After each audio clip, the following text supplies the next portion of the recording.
Hi again, it's Tim, your living sky guy from the Paris of the Prairies, beautiful Saskatoon. And on occasion people will ask me, Tim, what's a good telescope to start with? And as I've always said, start with binoculars, a good book, and a dark sky. But if you've gone beyond that and it's time to look at a telescope, well, the answer to the question is a little more complicated. There's quite a few different styles of telescopes to choose from. And I want to show you what their strengths and weaknesses are. But I've only got a couple of telescopes myself. So normally I'd say, let's just go to a store that sells telescopes and I can give you a really good selection. But I got something better than that. I'm going to introduce you to my good friend, Ron Waldron, Saskatchewan's own Star Man. And Ron is a person who's been involved in astronomy almost all of his life. As an educator who's now retired, he spent his entire career teaching science and astronomy to young minds. And in his retirement, he hasn't slowed down yet. You can still find him in classrooms, you can find him at day camps, you can find him at the Churchill Northern Studies Center in Churchill, Manitoba. You can even find him on a cruise ship in the fjords of Norway, spreading the gospel of astronomy to people young and old.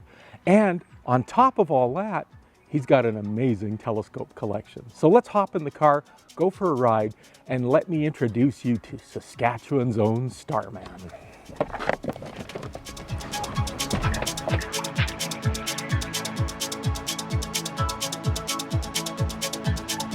So tell me a little bit about why you are so involved in astronomy. Well, it began when I was 10 years old, and my dad worked at a drive-in theater. When the show was over and all the cars left, he sat me under the stars, and I just never forgot that moment. And since the age of 10, I've been buying telescopes, selling telescopes, teaching astronomy, doing all of it, and it's one of those things where I just never lost interest. A lot of people, wanted to have one telescope or maybe two telescopes. So what makes a man want to have at least 5 telescopes? That's a hard one to explain, but if I were to say to you that every one of the telescopes that I have has its own purpose, has its own reason for being. So every telescope has a purpose that is different from the other telescope. I'm going to sort of turn this over to you, and we're going to go take a look at this a little bit closer at the scopes. This, Tim, is my Maxitov Cassegrain telescope. It's a little stubby telescope that I carry in a backpack. It's on an altazimuth mount, so up and down, left and right, and it's very good for just basically taking on a hike with you. This telescope is a refractor telescope. That is, it's very much like what Galileo first used, and this is an 80 millimeter. I use it for photography on the moon and the planets, but it's also an excellent telescope to carry on an airplane if you're going to travel. This is my larger telescope. It's an 8-inch Celestron Schmidt-Cassegrain telescope. It's on an equatorial mount. So this one is computer driven. It's called a go-to telescope.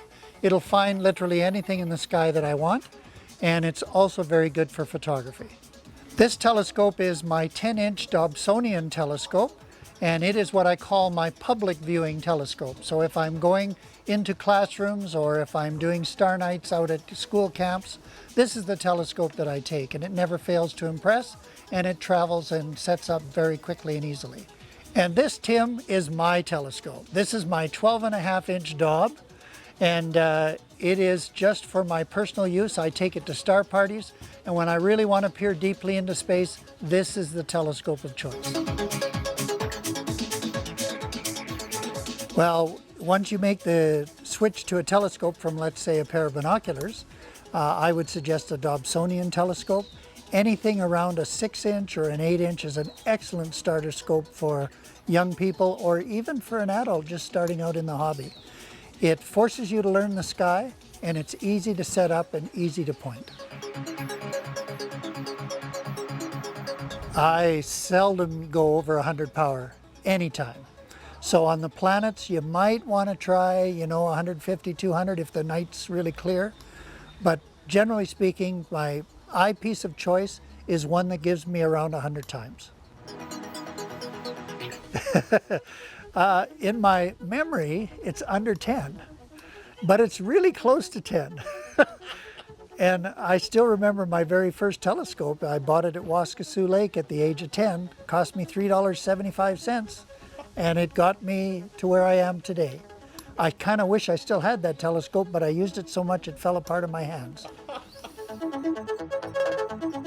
Just that astronomy is a very personal hobby. You can do it alone, you can do it in a group. But it really creates a oneness with, I'm going to say, the universe. I know that sounds tacky, but it does. And you and I know that when we're out observing, we don't listen to radios, we don't listen to music. We're just comfortable in the outside atmosphere, observing things that are very, very far away. And it's magical to look at Saturn. It's magical to look deep into the universe at things that to most people are just fuzzy. But we know what they really are, and we're just amazed we can capture their light. No, it's a wonderful hobby. I've never left it.